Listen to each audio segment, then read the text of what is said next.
A very good evening to all of you. ICR net series के episode number 7 का topic DNA replication है। इस class को शुरू करने से पहले हम सेंट्रल डोग्मा ऑफ लाइफ के कंसेप्ट को समझेंगे, जिसे क्रिक ने दिया था। क्या होता है ये?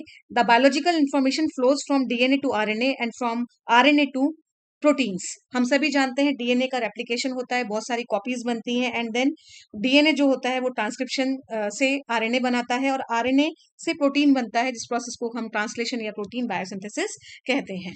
और ये कंसेप्ट जो है वो बहुत इंपॉर्टेंट है, जो बायोलॉजिकल इंफॉर्मेशन को ट्रांसमिट करता है पीढ़ी दर पीढ़ी। अब रेप्लिकेशन क्या होता है? What is replication? The replication is a process in which DNA copies itself to produce identical daughter molecules of DNA. Replication is known as semi-conservative since half of the original DNA is conserved in the daughter DNA. The first experimental evidence for the semi-conservative DNA replication was provided by Michelson and Stoll in 1958. तो आपको छोटे छोटे से concept याद रखने हैं। Michelson and Stoll ने इस कंसेप्ट को दिया था, सेमी कंजर्वेटिव को, और रेप्लिकेशन क्या होता है। हमारा आज का एमसीक्यू नंबर 1 है, DNA fragments are sealed by. उससे पहले हम यहाँ पे एक छोटा सा प्रोसेस देखेंगे डायग्राम के द्वारा कि डीएनए रेप्लिकेशन कैसे होता है। तो ये पेरेंटल डीएनए आप देख सकते हैं। देन यहाँ अनवाइंडिंग हो रही है हेलिकेज एंजाइम से, और सिंगल स्ट्रैंड बाइंडिंग प्रोटीन जो इनिशिएशन करता है, अनवाइंड करता है इसको। देन आप देखेंगे यहाँ पर लेगिंग स्ट्रैंड है, जो लेगिंग स्ट्रैंड है उसके अंदर सेगमेंटेड जो है वो डीएनए फ्रेगमेंट्स हैं, और जिनको हम ओकाजाकी फ्रेगमेंट्स कहते हैं। शुरुआत आरएनए प्राइमर से होती है एंड देन यहाँ पर आप लेडिंग स्ट्रैंड देखेंगे जो कंटिन्यूअस है, ये डिसकंटिन्यूअस है। तो आप देख सकते हैं यहाँ फ्रेगमेंट्स है, यहाँ आरएनए प्राइमर है, और ये दोनों ज्वाइन जो जिससे हो रहे हैं, ये ओकाजाकी फ्रेगमेंट्स या सेगमेंट्स वो हो रहे हैं डीएनए लाइगेज से। हमारा क्वेश्चन नंबर 1 भी यही है, DNA fragments are sealed by DNA polymerase second, DNA ligase, DNA gyrase, DNA topoisomerase second. तो डीएनए पॉलीमरेज सेकंड, प्रोकैरियोट्स के अंदर टाइप्स ऑफ पॉलीमरेज 3 तरीके के होते हैं, फर्स्ट, सेकंड एंड थर्ड। अभी हम इसको डिस्कस करेंगे। मेन जो एंजाइम है पॉलीमरेज थर्ड होता है। डीएनए गायरेज और डीएनए टोपियो आइसोमरेज सेकंड को हम नेक्स्ट क्वेश्चन में डिस्कस करेंगे। So here answer is DNA ligase. DNA fragments are sealed और joined by enzyme DNA ligase. Question number second, negative supercoils are introduced in DNA by. Enzyme helicase अभी देखा unwind करता है, ligase आपने देखा joining करता है। 3 जो सी ऑप्शन है डीएनए गायरेज, और option D DNA polymerase third जो मेन एंजाइम है रेप्लिकेशन का। Here answer is DNA gyrase. अब आप जाने कि डीएनए गायरेज और डीएनए टोपियो आइसोमरेज सेकंड एक ही बात है। तो DNA topoisomerase second, also known as DNA gyrase, cuts both strands and resells them to overcome the problem of supercoils. तो यहाँ आंसर हो जाएगा कि नेगेटिव सुपरकॉइलिंग जो है वो इंट्रोड्यूस होती है डीएनए में, डीएनए गायरेज से, या जिसका नाम है DNA topoisomerase second. Question number 3, Okazaki pieces are made up of RNA, DNA, RNA and DNA, RNA and protein. So here answer is RNA and DNA. हमने अभी थोड़ी देर पहले देखा था, यहाँ पर RNA प्राइमर होता है, और ओकाजाकी जो फ्रेगमेंट्स हैं उसमें आप देख सकते हैं उसमें डीएनए होता है। तो आरएनए जो प्राइमर है वो कैसे होता है काम? The enzyme primase in association with single stranded binding proteins forms a complex called primosomes and produces RNA primer. तो आरएनए प्राइमर में क्या होता है? आरएनए होगा, और ओकाजाकी फ्रेगमेंट में क्या है? डीएनए है। तो यहाँ शुरुआत आरएनए प्राइमर से हो रही है, तो आप देखेंगे कि ओकाजाकी फ्रेगमेंट के अंदर दोनों होंगे, और आंसर हो जाएगा डीएनए और आरएनए बोथ, और RNA and DNA. Question number 4, DNA polymerase 1 possesses. तो आप ध्यान रखें, प्रोकैरियोट्स के अंदर 3 तरीके के होते हैं, first, second, third.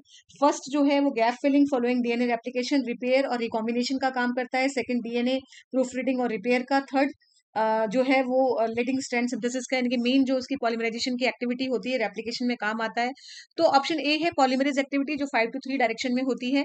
3 to 5 exonuclease activity, 5 to 3 exonuclease activity, and all of these. So here answer is option D, all of these. DNA polymerase 1 or first catalyzes the template directed polymerization of nucleotides into duplex DNA in a 5 to 3 direction, और DNA polymerase 1 possesses 3 to 5 exonuclease activity or proofreading. इसको हम proofreading कहते हैं option B को, which lowers the error rate during DNA replication and also contain 5 to 3 exonuclease activity which enables the enzyme to replace nucleotide in the growing strand of DNA by nick translation. तो B जो है वो तो proofreading है, जिससे error हटाए जाते हैं, एरर खत्म किए जाते हैं, और 5 to 3 जो exonuclease activity है वो जो है वो निक ट्रांसलेशन से रिलेटेड है। तो यहां पर आंसर हो जाएगा option D, all of these. तो आपको ध्यान रखना है, जो डीएनए पॉलीमरेज थर्ड है वो मेन एंजाइम होता है फॉर द रेप्लिकेशन, और पॉलीमरेज 1 जो है वो तीनों काम करता है। The mammalian DNA polymerase involve in the error correction is. तो यहाँ पर वही क्वेश्चन है कि प्रूफ रीडिंग कौन करता है, मगर मैमिलियन सेल के अंदर, मैमिलियन में यानी कि यूकैरियोट्स के अंदर। सो अब हम यहाँ जानेंगे कि जो यूकैरियोट्स हैं उसके अंदर डीएनए पॉलीमरेज 5 तरीके का होता है, alpha, beta, gamma, delta, epsilon. तो अल्फा जो है वो प्राइमेज की तरह एक्ट करता है, बीटा डीएनए रिपेयर करता है, गामा माइटोकॉन्ड्रियल डीएनए सिंथेसिस करता है, डेल्टा लैगिंग स्ट्रैंड सिंथेसिस करता है, और एप्सिलॉन जो है वो लीडिंग स्ट्रैंड सिंथेसिस करता है। सो यहाँ पर बी जो रिपेयर का काम कर रहा है वही प्रूफ रीडिंग करता है, वही एरर करेक्शन करता है। तो here answer is option B, DNA polymerase beta for eukaryotes. Next question, ciprofloxacin inhibits the synthesis of.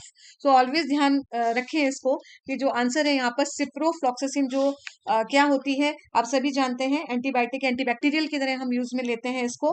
तो ये जो है वो डीएनए को डीएनए का सिंथेसिस है जो रेप्लिकेशन है उसको इनहिबिट करता है, बिकॉज ये डीएनए गायरेज को यानी कि टोपियो आइसोमरेज सेकंड को जो है वो इनहिबिट कर रहा है, और इसको इनहिबिट होता है ये, तो फिर जो डीएनए रेप्लिकेशन है वो स्वतः ही इनहिबिट हो जाता है, क्योंकि आपको मालूम है कि गायरेज क्या करता है, वो अनवाइंडिंग करता है।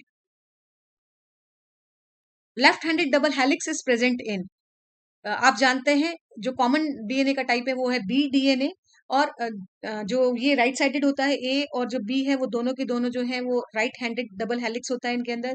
बट जेड डीएनए ऐसा है जिसमें लेफ्ट हैंडेड डबल हेलिक्स मिलती है। सो ऑलवेज ध्यान रखें कि ये पेयर में भी पूछा जा सकता है आपसे कभी कि राइट हैंडेड कौन सा होता है, तो आंसर हो जाएगा ए डीएनए एंड बी डीएनए।